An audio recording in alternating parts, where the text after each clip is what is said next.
পৃথিবীতে সবচাইতে কঠিন কাজ হলো মানুষের মন জয় করা। যদি আপনি আপনার কলিজা কেটে রান্না করে খেতে দাও, তারপরও মানুষ বলবে লবণ কম হয়েছে। যতই রাগ উঠুক না কেন, রাগের সময় একটু ভেবেচিন্তে কথা বলা উচিত। রাগ কমে গেলে তুমি হয়তো ক্ষমা চেয়ে নেবে, সে ক্ষমাও করে দেবে। কিন্তু যাকে কথাগুলো বলবে তার মনে সেগুলো চিরস্থায়ী হয়ে যাবে। ময়লা শুধু রাস্তার পাশে ডাস্টবিনেই থাকে না, কিছু মানুষের অন্তরেও থাকে। অনুরোধ করে কাউকে ধরে রাখা যায় না, যে ভালোবাসে সে কখনো ছেড়ে যায় না। মানুষ বড় অসহায় না হলে অন্য কারোর কাছে মিনতি করে ভালোবাসার ভিক্ষা চাইতো না। অভিমান আর অভিনয়, এই দুটোই বোঝা বড্ড কঠিন। জীবনের যুদ্ধে আপনি যদি সফল হন তবে পরিবারের সবাই ভাগীদার, আর যদি আপনি ব্যর্থ হন তবে আপনি একাই অংশীদার। এই এক কঠিন বাস্তবতা।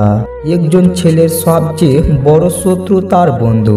একটু স্বার্থে আঘাত করলেই বুঝতে পারবে, তবে যে সত্যিকারের বন্ধু সে কখনোই পাল্টাবে না। মানুষের জীবনের প্রথম ভালোবাসা খুব গভীর হয়, তাই দ্বিতীয়বার প্রেমের অভিনয়টা চট করে আসে না। কিন্তু যখন আসে সেটা হয় প্রথমবারের চেয়েও আরও গভীরতর। ক্ষমা বারবার করা যায়, কিন্তু বিশ্বাস বারবার করা যায় না। মানসিক শান্তি যদি বিক্রি করা যেত, তাহলে হয়তো সেটাই হতো পৃথিবীর সবচাইতে দামি এবং ব্যয়বহুল জিনিস। যে সবার কাছে সচন্যই এগিয়ে আসে তাকে সবাই অবহেলায় করে। আজ যার মূল্য তোমার কাছে নেই, কাল তাকেই হয়তো সবচেয়ে বেশি প্রয়োজন পড়বে। আর এটাই হয়, কিছু ভালো লাগছে না, এই অদ্ভুত রকমের রোগটা না থাকলেও মানুষ তার দুঃখ কষ্ট ঢাকতে পারত না। এটা সত্যি অদ্ভুত রকমের একটা রোগ। মুখের ভাষা যখন অসহায় হয়ে পড়ে, চোখের ভাষায় তখন অবনক্তর পানি পড়ে। না হারলেও যেমন জিতার স্বাদ পাওয়া যায় না, ঠিক তেমনি কষ্ট না পেলেও আনন্দ উপভোগ করার সুখটা বোঝা যায় না। এখন তো কাউকে ম্যাচিস দিয়ে খোঁজ খবর নিতেও ভয় লাগে। ভাববে নিজের কোনো দরকারে ম্যাচিস দিয়েছে।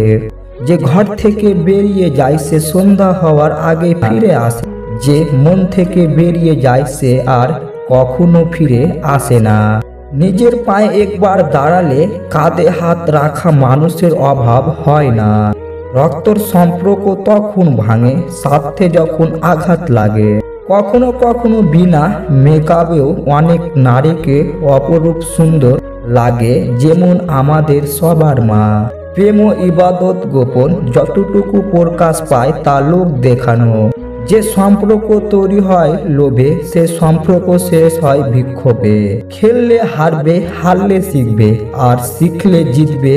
আসল কথা হলো থামলে চলবে না।